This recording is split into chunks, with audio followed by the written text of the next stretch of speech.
a feeling every 2, 3 years, you kind of have to think and say, okay, what's my optimal segmentation? How do I get there?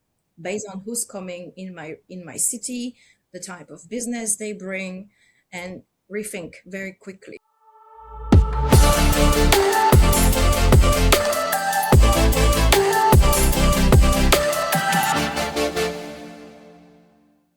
Welcome to Inside Hotel Asset Management, a Future of Hospitality podcast. In this series, we are exploring hotel asset management case studies. And we are having conversations with industry leaders from inside the investment and asset management hospitality world. Today, we are talking with Sophie Richard, and we'll be focusing on a case study in Brussels. And we'll be talking about a strategic repositioning, about segmentation shifts, and about a renovation strategy and a rebrand. So a lot of things to cover here. So, so let's start straight away. So maybe Sophie, introduce yourself, please, and tell me a little bit about yourself and about MNL Group. Of Please. course. Yes, thank you for having me. It's a pleasure. So I've been in the hospitality industry since as far as I can remember. I started with my first internship when I was 14, and I loved it ever since. Worked in operation, and then I decided I wanted to do something more. I was lucky enough to be able to do a master degree at ESSEC with Cornell University at the time. And then I've done 11 years of valuation. So that was a great... They call it a stepping stone, but I think it was just fantastic exposure to many players in the market, many brands. I'm lucky enough to then know most of the people in industry in Europe, and I think it's a great tool.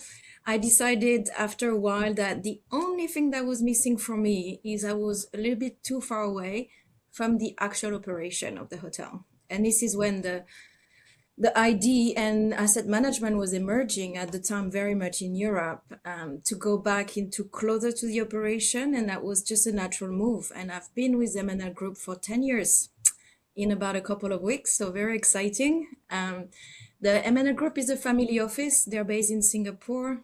They started in shipping and they've been very successful ever since. Then they moved into the hospitality real estate with one hotel in Australia, and they've grown to now a very large portfolio, and we have 12 hotels in Europe at the moment. So very exciting. When I joined, we've grown the portfolio already by more than half in Europe over the last 10 years, and looking to a bright future. Great. Okay, fantastic. Thank you, Sophie. So let's talk a little bit about the case study we will discuss today. So, I usually show us the cycle of asset management, where we go through acquisition, and then after acquisition, usually you would go through a phase where you have a renovation going on, or you question about the branding, and then you will monitor your performance, and then often you will try to think about other initiatives. Value creating initiatives, everything you can do in order to increase the value of the hotel, because in the end, that's what asset management is all about. And I think this particular case study is a really good example of that, because we will be talking about a renovation. We will be talking about that you were monitoring the performance, and from what I understood, there were a few things where you thought the hotel could do better, looking at segmentation. And then in the end, you even went through a whole rebranding process, which I think is fascinating as well. So please, Sophie, introduce the hotel and let us know what you have done and how did you get to that conclusion. Yes, thank you. I think it was a very interesting case study to present. This is our smallest asset in Europe at the moment, but it's always been performing well. And what I like about that case study, it's a very typical textbook value of how to look at active asset management in operation. So it's actually very interesting because the result also can be shown very quickly. It's a very quick turnaround. So we've actually had the asset since 2015, but it opened in 2010. It at the time was the parking by Radisson at the Midi station in Brussels. So it's a quite competitive area. It's also not an area or location that has great reputation within the city, because around train station, usually there's always a little bit of insecurity, but we've always managed to position the hotel quite well. We have an inner garden, and we've played on those kind of safe and secure words that usually tend to appreciate by all travelers that are international.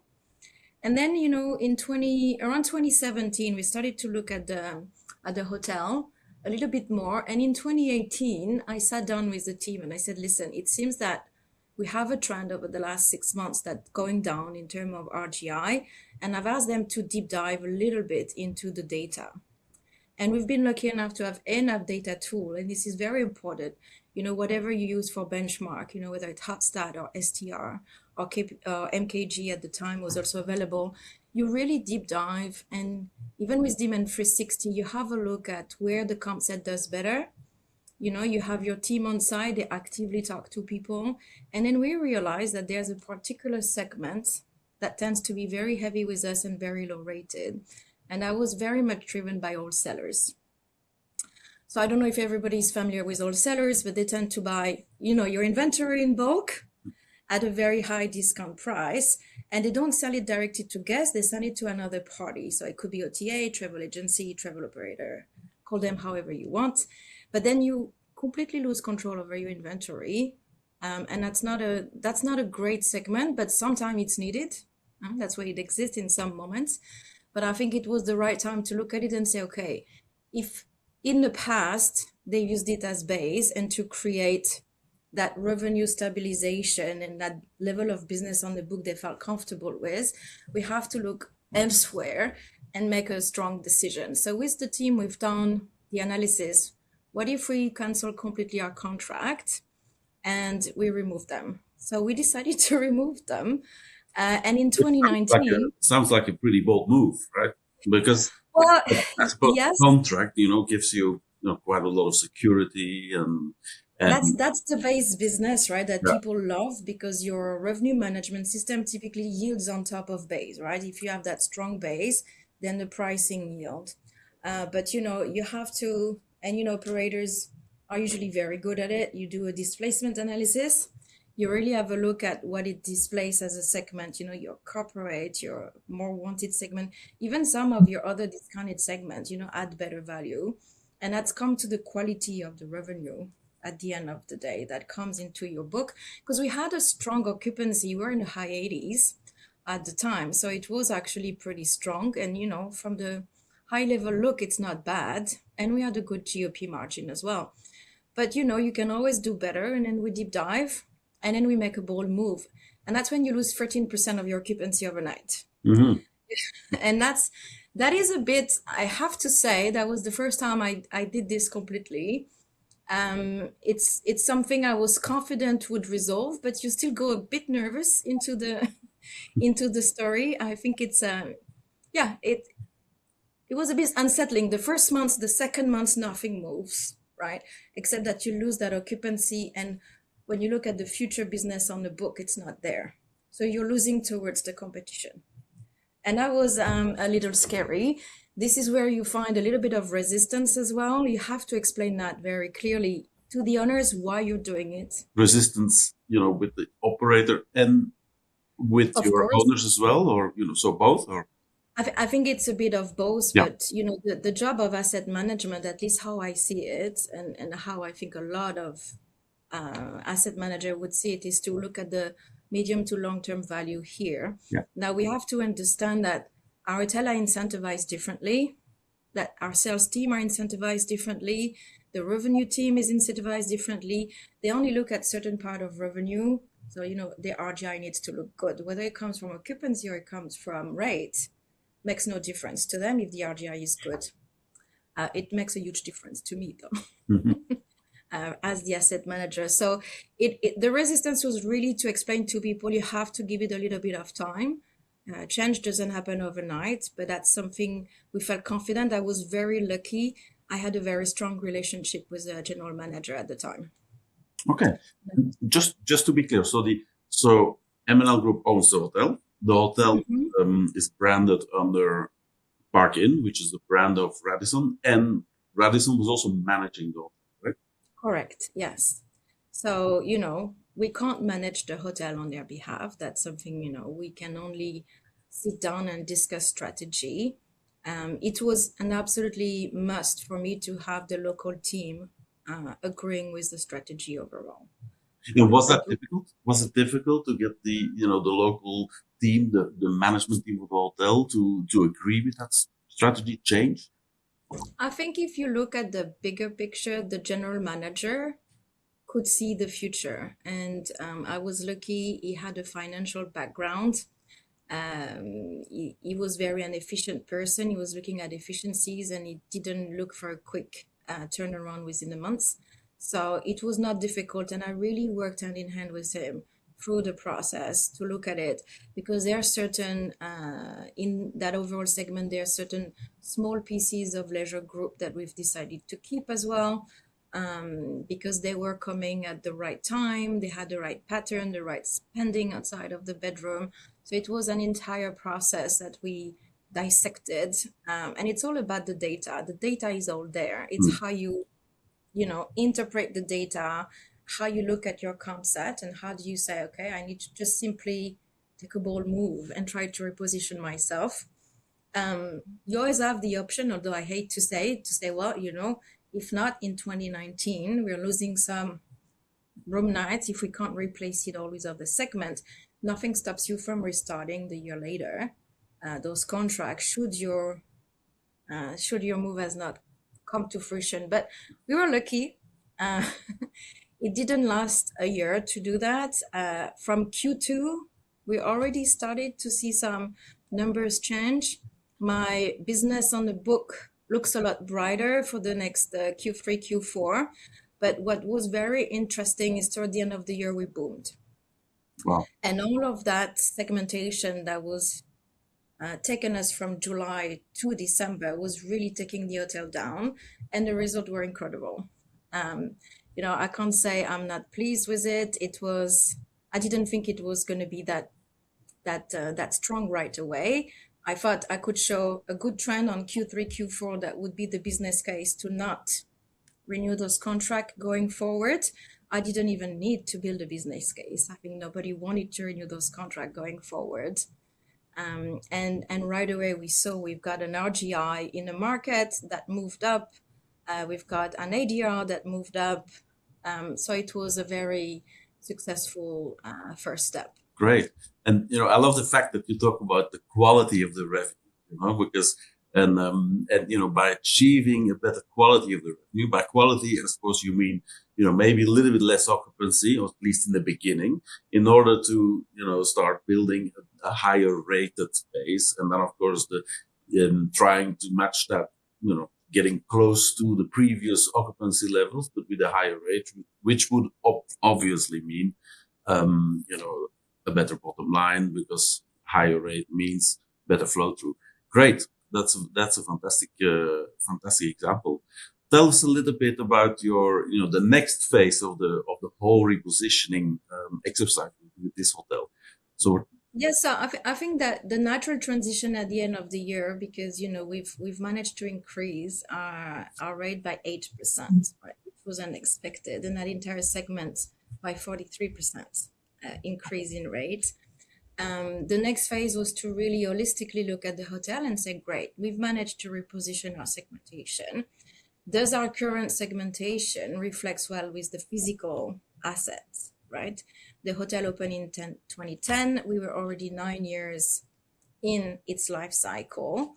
And we knew that one of our main competitor within the station was doing renovation of their bedroom stock.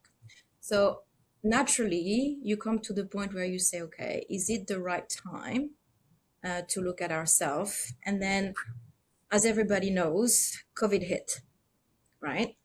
So between that first phase of looking at where we are with our segmentation and where we are with the renovation of the product, it took quite a long time, I have to say. But it was a right moment for us to put it on hold. I think a lot of the competitors have decided to renovate the building right away or during low time. It gave us a little bit of insight as well on which way to go. Once everybody's done their work, apart from one hotel in our concept, you can look at their product, you can look at the positioning they're trying to give their guests and how they want to position themselves in the market. And then it was really time for us to plan. So we did, of course, do a mock-up room. We've done all of the process of diligences, presented it to the operator. And at the time, there was in the back of my mind, what do we do with the brands? But we were not quite certain yet that it was necessary to change the brand because the market has a natural rate ceiling that is difficult to break in that location. So we started the renovation of the room going for parking by Radisson, right? So we started the room process in September 2024, but very quickly I've asked the hotel to split the room configuration in the system to renovated versus non-renovated room to see how the new product would trade versus the old product. And we saw directly again an uplift in ADR that was quite significant overall. So I was really happy with that. And this is when, right before we started to plan for the public areas, which was the last, we started by the rooms, and then we wanted to finish with the public areas. This is where we sat down with Radisson. We've also seen a trend, and I don't know if that's anywhere else in the world, but at least in our region, there was a strong trend in France, in the UK, and Benelux, where the parking brand by Radisson was fading. A lot of the hotels were doing renovation and rebranding towards Radisson. Which is a category above. Correct. It's a bit above, but it's below their Radisson Blue, which is their main brand. Got it. It's a light, it's a soft brand. It's got very beautiful finishes. I'm not saying Nordic like this, but it's very light colored versus parking. That was a bit bright colored scheme. So I think it's also felt a little bit more in tune with what the market demanded. COVID really brought a paradigm shift towards a lot of things. And rebranding, renovating, how you approach rooms, was no different. That's also why I was kind of pleased we started the process later. We might have done something differently doing it during COVID without fully understanding what the guests wanted. That kind of greenery, safe area, environment that people are now kind of requesting. And it doesn't matter. You can be in the upper upscale or upscale segment or mid-scale and still request the same level of experience. So we sat down with Radisson and we've asked them to come to the table with us and discuss the possibility to rebrand. And were they on board from the beginning?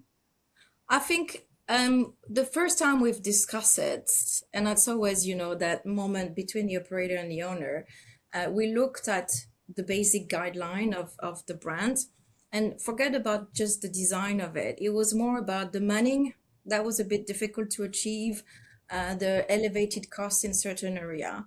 And then when we really deep dive into the need of this property, Radisson was very open about it. They said, listen, you're at the Midi station. The way your cost is structured right now, we don't see a need to change completely your manning. We have very little M&E space in that area. It's very efficient building.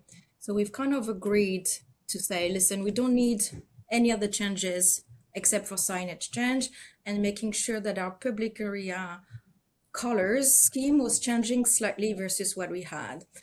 Funny enough, it's very close what they requested to what we had originally designed. But, the blue is slightly different and, the walls are this. We had it a bit more greenery, but it's overall very aligned with what we wanted. So did you have the rebranding in mind already when you started the renovation? Or is it, No, we didn't. Okay. It's something we explored years before at the time, but parking brand was still very vibrant. It was extremely profitable for us, and we didn't really see the need of spending that extra money for that property. The positioning of the parking brand also fit really well with the area. Everything is mid-scale or upper mid-scale. Yeah.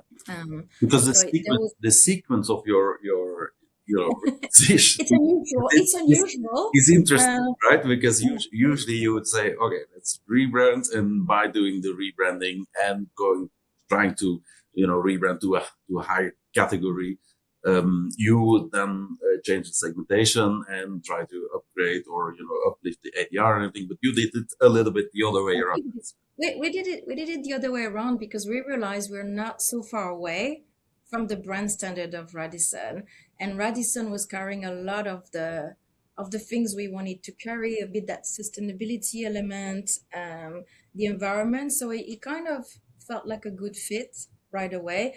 We're already within a hotel management agreement with Radisson. It's just a matter of agreeing to do the brand change. Yeah. It was really just down to that.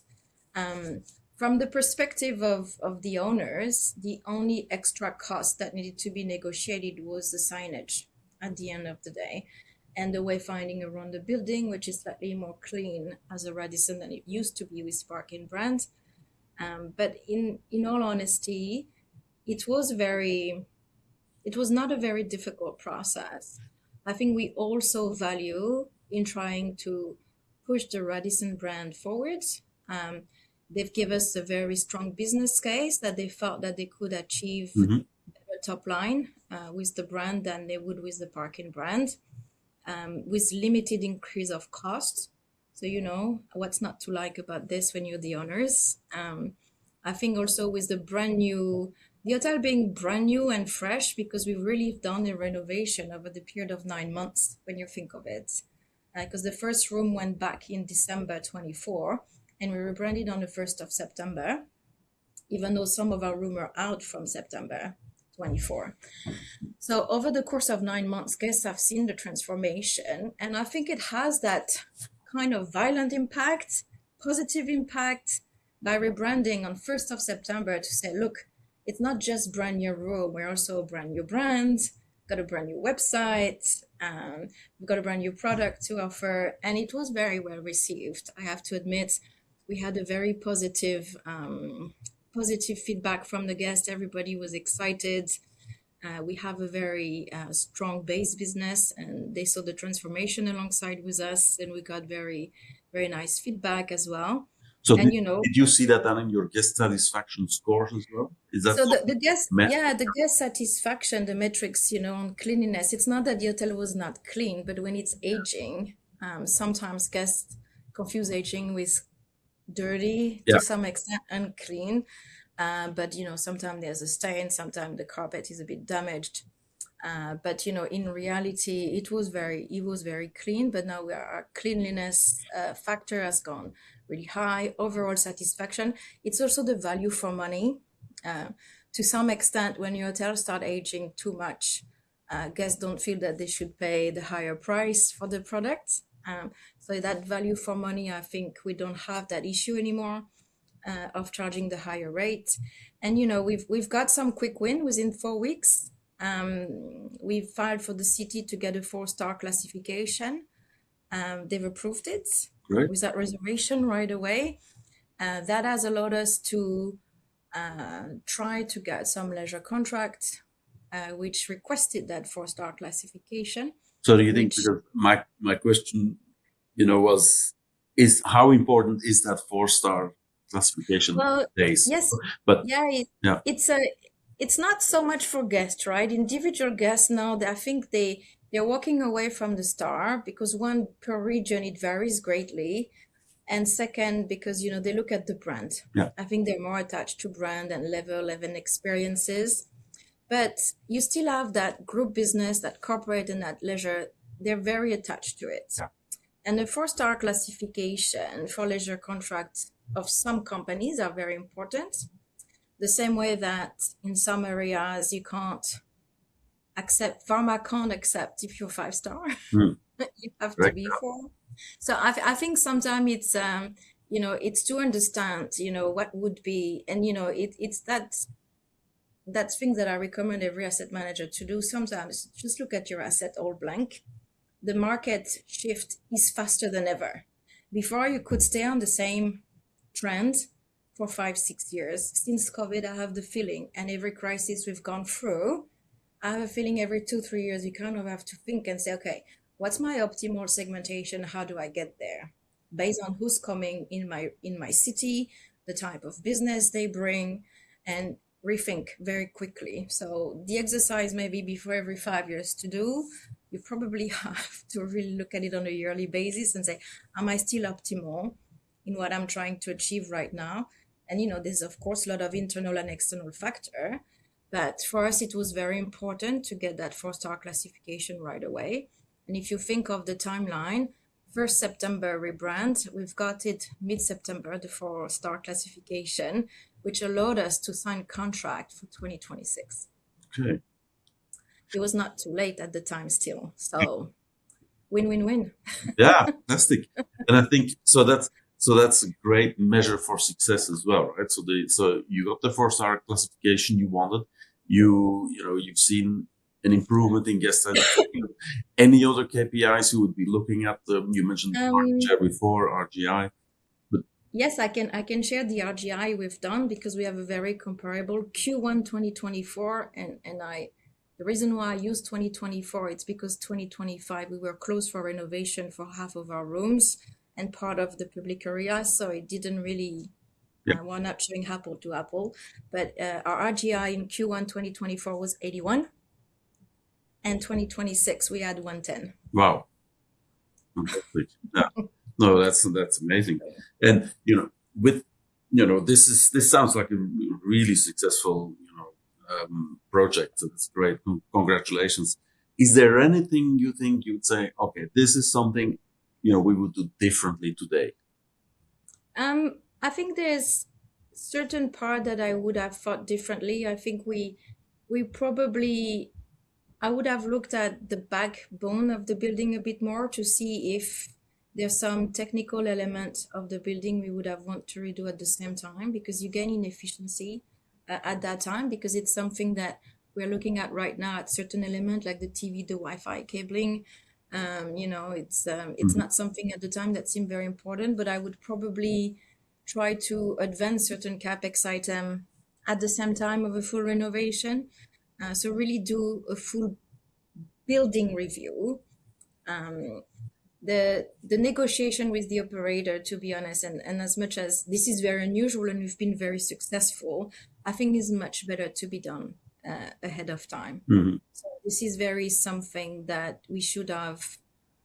It's not that we didn't think about it, it's just the timing was never right. And sometimes, you just have to go with what the cards deal, right? But I would, if I had to redo that all over again, I would sit down, I would build a strong business case. I would go as detailed as segmentation. And it's not just the segmentation, it's really the channel distribution. And because this is where my cost is mostly impacted, I want my good room flow through, and the quality of the revenue for me is key, right? There's certain segments that are very stable, and corporate is a typical one. You've got the right level of corporate divided across several corporate accounts, not just a big one or two, because you put yourself at risk over the next 5 years. You build a strong relationship. It's a very good quality revenue you have.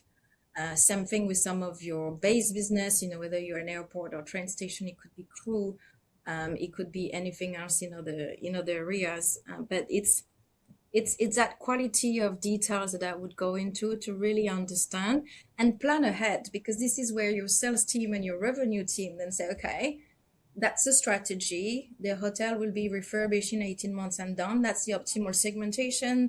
That's the optimal distribution. How do we get there? How do we build the marketing? How do we build the system that allows us, for the day we rebrand, we attack the right segment 6 months before, and we make sure we're ready. Indeed, yeah. Ahead of time. Yeah. Shifting the segmentation sounds easy, right? Let's shift the segmentation, but it's a lot of work, and it's teamwork with the operators and the sales team. Yeah, exactly. It sounds easy, but it's not. I think we've been so successful with this hotel because it's not a bad thing, but it's a simple operation. The day you attack a bigger building, which has a lot of M&Es, a whole lot of rooms, Hmm. this hotel has 142 rooms. So it's a lot more manageable than anything that has 300, 400 bedrooms. Yeah. Yeah, you have to plan a bit more ahead. Okay. Well, fantastic case study. Thank you, Sophie, to share this with us and, with the listeners. And, one of the reasons why I'm doing this podcast is also because, I'm working with a lot of junior asset managers in my organization, which we'd like to make sure that they have examples about, what asset management, hotel asset management is about. So if you would give advice to someone who says, "Hey, I think hotel asset management could be something for me," what would you give them as advice? Ooh, it's interesting because I actually do that. I've been a mentor for a few students in the past, Correct. as you know, as I know that. That's true. well. Yeah. Yeah, as you know as well. I think it's an interesting conversation. I tend to first let people tell me what they wish, right? And how they see their future. And it's not a bad thing, but new generation, they look at it completely different from when I looked at it at the time. So I like for them first to explore and tell me what they like. But in asset management, I think, and in the hospitality in general, you get people that are passionate. And that's the great thing. I don't think I've met somebody who's not passionate about what we do. And even people that move from pure real estate to hospitality real estate, they find it more fun because it's more fun, obviously. But I would tell them to see both sides if I could. Of course, you can start in asset management and be extremely successful, but I think seeing the operator side and seeing the owner side, whether it's you work in real estate investment, you work as a consultant, you work a little bit with the operator, you understand both side needs. And that's very important because you're really the mediator in between all of that. You own that hotel operation for the owner and you really help manage the value and also be very flexible and understanding of data. Data is key. It's moving so fast. So we're talking about AI and data a lot today, but it's also to know how to clean it. If I wanted to take all of the data that's available, it's too much data. Hmm. I wouldn't know what to do with it. So it's understand the data, own the data, know what you need to know. But the world is moving so fast, you need to be curious, you need to always want to move, but mostly network. Because at the end of the day, it's my biggest thing. Go to those events, go to those conferences, meet people, talk to them, share best practices, because that's a bit also why we're here for, right? I can pick up the phone to other asset managers and say, I'm stuck here. Yeah. I do not know how to approach it. How would you do it? Have you done it before? And I think this is great tools. And, we're building a good network right now in Europe. Yeah, that's good. So talking about network, you might, tell us a little bit because you've been the president of HAMA for many years now. So For 3 years, yes. I so just tell us a passed. little bit about HAMA, so the Hospitality Asset Management Association. Yes, of course. So HAMA Europe is a subsidiary of HAMA in the US, which is the Hospitality Asset Manager Association, as you know that. It regroups senior professional asset manager, and we're networking, we're sharing ideas, we're here to share best practices. We meet twice a year, and we try to meet a little bit more now, but we meet twice a year. We do webinars. But what I love the most about it, it's everything is closed doors. It's all about us and networking and understanding best practices. So it is really a voice of the owner's representation towards the world. We help each other, gain. Yeah, it's not a fight, but operators have their own incentive and their own view, and they know what they want to get at, such as owners as well. And how do we get both parties to align their strategy? So that's really the main point here. It's a fantastic association. I would recommend anybody to visit the website and see. It's we have great mentorship program along with it. We've got great educational program along with it, and you know that because you were part of it as well. But I think there's so much to be done in asset management still. it's not its in infancy anymore, but it's still quite new in some areas of Europe, and we're growing strong. It's a very good feeling. If you look at general investment conference in the past, there was very little about asset management, maybe one or two sessions, and it's True. becoming very more prominent. Yeah. Okay. Fantastic. Thank you very much, Sophie. I think this was a very interesting conversation. Thank you for sharing your expertise, your knowledge. Pleasure. I think it was fantastic. Thank you. So, thank you, Luc. And for all the listeners out there, thank you for joining us for this episode of Inside Hotel Asset Management. And if you enjoyed this conversation, please follow, like, and subscribe to support future episodes. See you in the next conversation. Thank you very much. Bye-bye.